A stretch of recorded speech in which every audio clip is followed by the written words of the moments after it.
दोस्तों, कहा जाता है कि शादी सिर्फ दो लोगों का मिलन नहीं होती, बल्कि दो किस्मतों का टकराव भी होती है। और इसी वक्त सबसे ज्यादा नजरें दूल्हा दुल्हन पर टिकी होती हैं, अच्छी नजरें भी और बुरी नजरें भी। और अगर इन नजरों से बचाव न किया जाए तो नुकसान सिर्फ रिश्तों का नहीं होता, कभी कभी जिंदगी का भी हो जाता है। आरव और उसकी नई जिंदगी। आरव शहर के जाने माने कॉन्ट्रैक्टर देवेंद्र मेहरा का बेटा था। कॉलेज खत्म होते ही उसने अपने पिता के साथ कंस्ट्रक्शन बिजनेस संभालना शुरू कर दिया था। देवेंद्र को लगता था कि अब लड़का संभल चुका है, बस इसकी शादी करवानी बाकी है। हर माँ बाप की तरह उन्हें भी एक संस्कारी समझदार लड़की चाहिए थी। एक शाम डाइनिंग टेबल पर देवेंद्र ने अपनी पत्नी संध्या से कहा, सुनो, मुझे लगता है अब आरव की शादी का सोचना चाहिए। संध्या मुस्कुराई। मैं भी यही सोच रही थी। मेरी पुरानी सहेली सीमा की बेटी कियारा दिल्ली में पढ़ रही थी, अभी अभी वापस आई है। सीमा भी अपनी बेटी के लिए रिश्ता ढूंढ रही है। अगर तुम चाहो तो मैं बात बढ़ाऊं? देवेंद्र तुरंत मान गए। मुलाकात और रिश्ता। कुछ ही दिनों में दोनों परिवार मिले। आरव और कियारा की पहली मुलाकात हुई और अजीब बात यह कि दोनों बिना ज्यादा सवाल जवाब के शादी के लिए तैयार हो गए। शायद ये किस्मत थी या फिर कुछ और। कुछ ही हफ्तों में शादी हो गई। शोर शराबे, मेहमानों और रस्मों से भरी हुई। बेटी, आशीर्वाद लो, ये तुम्हारी बुआ, ये शर्मा आंटी। कियारा मुस्कुराती रही, सबसे मिलती रही, सबसे आशीर्वाद लेती रही। 3 दिन बाद घर में पहला साया। शादी के तीसरे दिन तक सारे मेहमान अपने अपने घर लौट चुके थे। घर में शांति थी, कम से कम ऊपर से। कियारा किचन में खाना बना रही थी। संध्या ने आवाज लगाई, बेटा, पराठे जल रहे हैं, कहाँ खोई हो? कियारा चौंक गई। सॉरी मां जी, ध्यान नहीं रहा।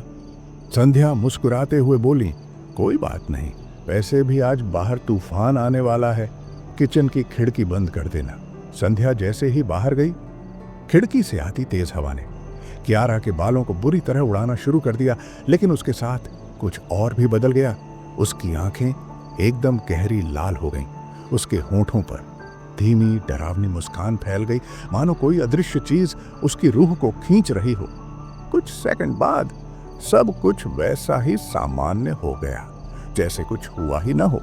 डिनर टेबल पर अजीब हरकत। सब लोग डाइनिंग टेबल पर खाना खा रहे थे। संध्या ने कहा, कियारा, तुम भी बैठकर खाओ, दिन भर काम कर रही हो। कियारा पहले तो मना करती रही, फिर धीरे से पास वाली कुर्सी पर बैठ गई। लेकिन खाना खाते वक्त उसका अंदाज एकदम असामान्य था।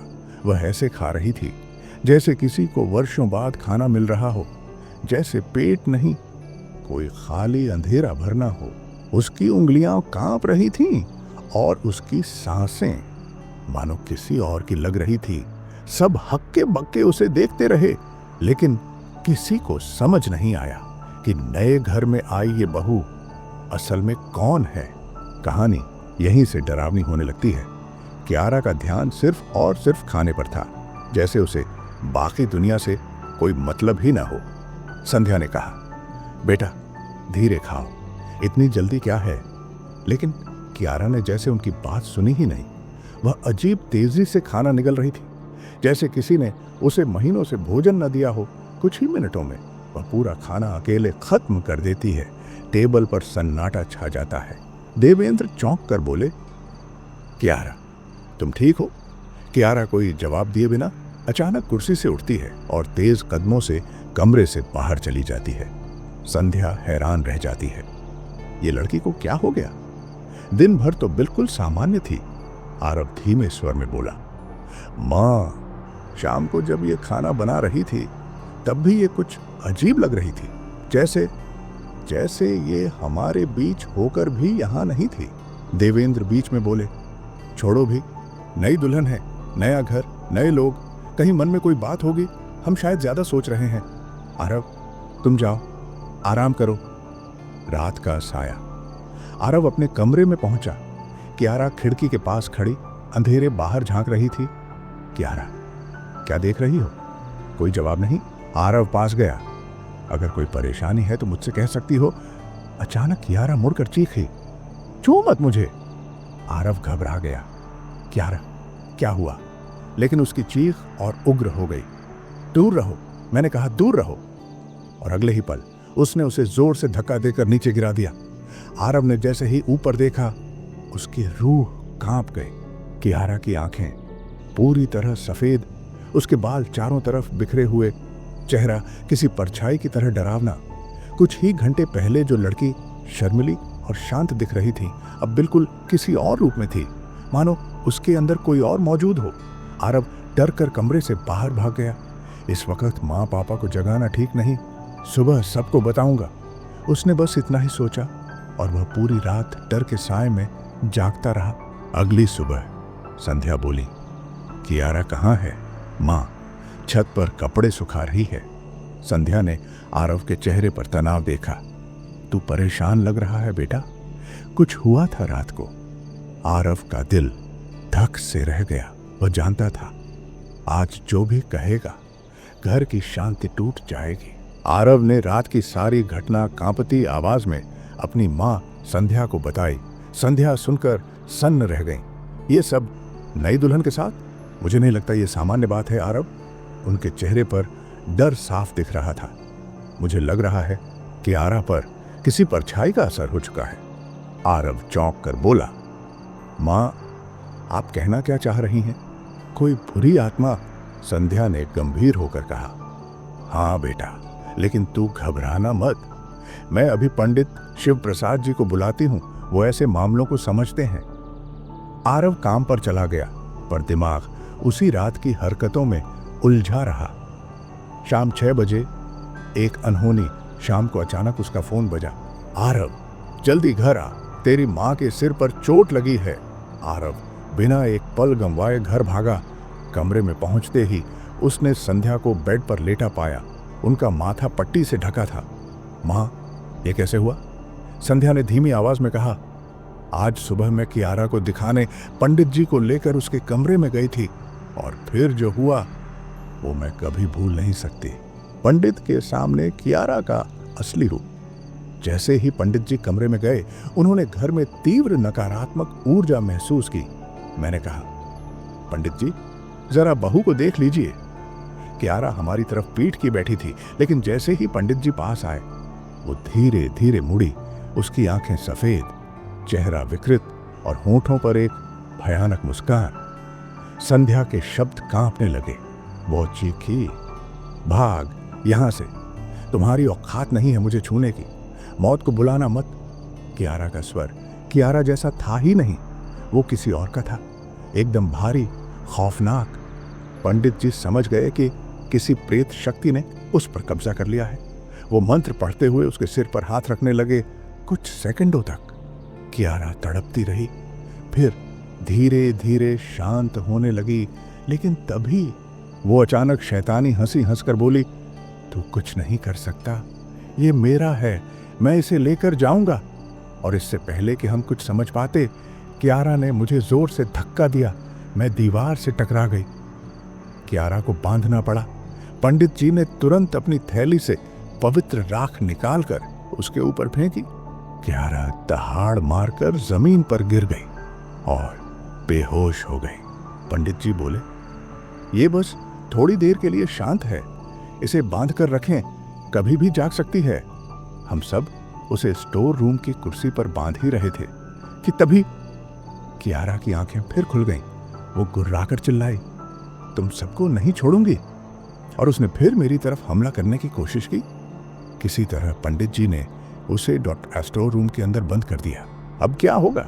देवेंद्र बोले, बेटा मैं जब घर आया तब स्टोर रूम से अजीब चीखें और थपथपाहट सुन रहा था। समझ नहीं आ रहा कि बहू पर आखिर ऐसा क्या आ गया है। आरव की आवाज टूट गई, पापा अब इसे ठीक कौन करेगा? देवेंद्र ने गहरी सांस ली। पंडित जी ने उपाय बताया है। यहां से 20 किलोमीटर दूर कसौली के जंगलों के पास श्मशान घाट वाले बटुकनाथ बाबा रहते हैं। वो ऐसी शक्तियों को काबू में कर सकते हैं। आरव बोला, तो फिर चलिए पापा, देर क्यों? देवेंद्र ने कहा, नहीं बेटा, कियारा को इस हालत में हम वहां नहीं ले जा सकते, लेकिन पंडित जी ने कहा है कि इसके सिर का एक बाल हमें बाबा तक पहुंचाना होगा। बाबा ने कहा था, कियारा के सिर के एक बाल से ही सब कुछ पता चल जाएगा। इसलिए आरव और उसके पिता रात के अंधेरे में कसौली के श्मशान घाट की ओर निकल पड़े। ठंडी हवा, चारों ओर घना जंगल और बीच में अकेला श्मशान। वहां आग के पास एक बूढ़ा साधु बैठा था, बटुकनाथ बाबा। दोनों ने सब कुछ कहा। कियारा का अचानक बदल जाना, उसकी आंखें, उसकी आवाज, उसका लोगों पर हमला। बाबा बिना कुछ बोले उस बाल को अग्निकुंड के पास रखा, आंखें बंद कर तेज मंत्र जपने लगे। कुछ मिनट बाद उन्होंने आंखें खोली। उनकी आवाज भारी थी, तुम्हारी बहू पर बहुत गहरा काला जादू किया गया है। उस पर जो आत्मा छोड़ी गई है वो साधारण नहीं है, और सुनो, उसे बचाने के लिए तुम्हारे पास ज्यादा समय नहीं।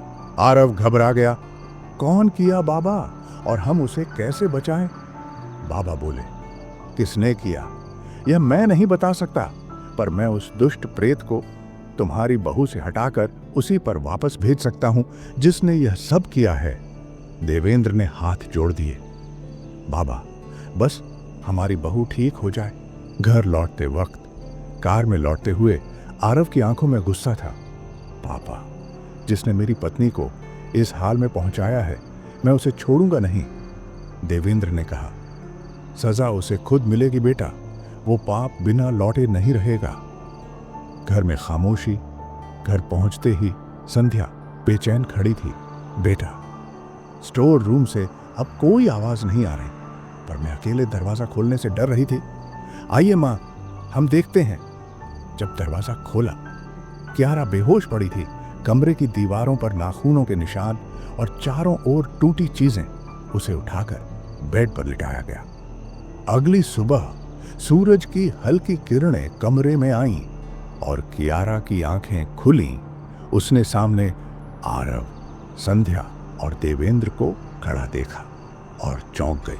आप लोग ऐसे मुझे घूर क्यों रहे हैं? क्या हुआ? तीनों ने राहत की सांस ली। वो बिल्कुल पहले जैसी लग रही थी। नर्म आवाज, सामान्य चेहरा, पर उसे पिछले कई दिनों की एक भी बात याद नहीं थी। कुछ नहीं बेटी, हम ऐसे ही कमरे में आए थे, किसी ने कुछ नहीं बताया। सब सामान्य लग रहा था, पर केवल कुछ देर के लिए। उस दिन दोपहर में सब लोग खाने की मेज पर बैठे थे। देवेंद्र बोले, बहू अब ठीक है, ये हमारे लिए सबसे बड़ा सुख है। आरव बोला, पर पापा, ये किसने किया था, ये तो अभी तक नहीं पता। बात चल ही रही थी कि अचानक दरवाजे पर जोरदार दस्तक। आरव ने जाकर दरवाजा खोला। सामने पड़ोस की लड़की रूपा खड़ी थी, चेहरा डरा हुआ, आंखें आंसुओं से भरी। रूपा, क्या हुआ? रूपा सीधे संध्या के गले लगकर रो पड़ी। आंटी, मेरी मम्मी, मेरे घर चलिए जल्दी। सब घबराकर रूपा के घर पहुंचे और वहां जो दृश्य उन्होंने देखा, उसे देख उनके पैरों तले जमीन खिसक गई। पड़ोस में वही डरावनी घटना। रूपा की मां को एक कमरे में बंद किया गया था। कमरे के भीतर से दर्द भरी चीखें, फर्नीचर टूटने की आवाजें और किसी जानवर जैसी गुर्राहट आ रही थी। रूपा के पिता बोले, कल शाम से ये पागलों की तरह हरकत कर रही है, कभी चीजें तोड़ती है, कभी हम पर हमला करती है, अजीब आवाजें निकाल रही है, जैसे ये मेरी पत्नी ही नहीं। आरव, संध्या और देवेंद्र एक दूसरे को देखकर समझ गए, ये वही प्रेत शक्ति है जो कियारा पर थी। कियारा तो बच गई थी, पर अब किसी और परछाई ने किसी और इंसान को पकड़ लिया था। राघव एकदम गुस्से में था, लेकिन उसके पिता ने उसे शांत रहने को कहा। उधर आरती, रूही की मां की हालत हर मिनट बिगड़ रही थी। कमरे के अंदर से उसकी चीखें पूरे घर में गूंज रही थीं। रूही रोते हुए बोली, अंकल प्लीज, मेरी गलती नहीं है, ये सब मम्मी ने किया है। राघव के पिता ने गहरी सांस लेते हुए कहा, हमें सब पता है बेटा, सच छुप नहीं सकता। फिर उन्होंने वही बातें रूही और उसके पिता को बताईं। कैसे किसी ने जानबूझकर काला जादू करके अनन्या, राघव की पत्नी को निशाना बनाया था और अब वही श्राप उल्टे आरती पर वापस लौट आया था। रूही फूट फूट कर रोने लगी। अंकल, मम्मी हमेशा चाहती थी कि मेरी शादी राघव से हो। जब उन्हें पता चला कि आप राघव की शादी किसी और से करवा रहे हैं तो वो पागल हो गई। उन्होंने कई बार आपको रोकने की कोशिश भी की, लेकिन आपने ध्यान नहीं दिया और उनकी जिद डरावनी बन गई। रूही के पिता सदमे में खड़े थे। रूही, तुमने हमें पहले क्यों नहीं बताया? मैंने मना किया था पापा, लेकिन मम्मी ने मुझे धमकाया। शादी के दिन आशीर्वाद देते समय उन्होंने अनन्या की साड़ी का धागा तोड़ा था और उसी धागे से किसी तांत्रिक विद्या का प्रयोग किया।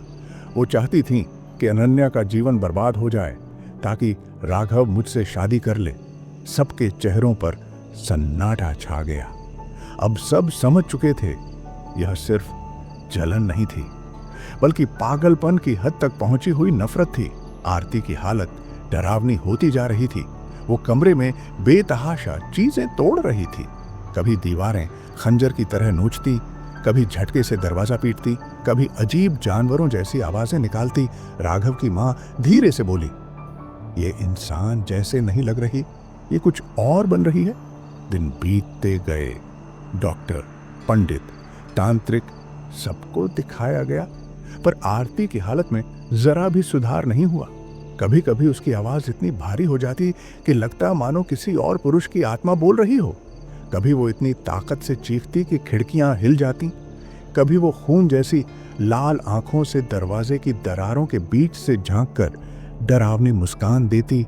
ऐसा लगता था जैसे उसके अंदर कुछ फंस चुका है, कुछ ऐसा जो बाहर आना चाहता है पर नहीं आ पा रहा।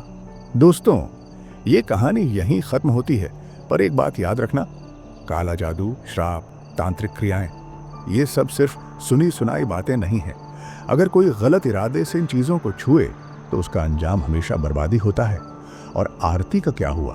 कहानी बस यही कहती है, वो शायद कभी ठीक नहीं हुई, शायद वो पहले जैसी बन ही नहीं सकती। अगर कहानी पसंद आई हो तो लाइक और सब्सक्राइब करना मत भूलना। आपकी एक लाइक हमें और ऐसी डरावनी कहानियां लाने का हौसला देती है।